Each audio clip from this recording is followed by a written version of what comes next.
C Joseph Vijay எனும் நான்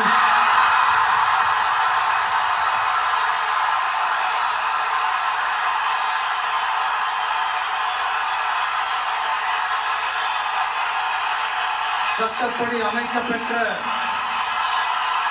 இந்திய அரசியல் அமைப்பின்பால்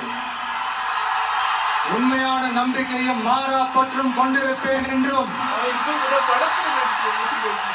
இந்திய நாட்டின் ஒப்பில்லாத முழு முதல் ஆட்சியையும் உரிமையையும் நிலை நிறுத்துவேன் என்றும் தமிழ்நாட்டு அரசின் முதலமைச்சராக உண்மையாகவும் உளச்சான்றின்படியும் என் கடமைகளை நிறைவேற்றுவேன் என்றும் அரசியல் அமைப்பிற்கும் சட்டத்திற்கும் இணங்க அச்சமும் ஒருதலை சார்பும் இன்றி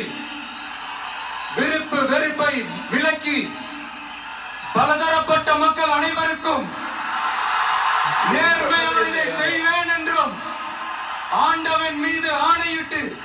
உறுதிமொழிகிறேன்.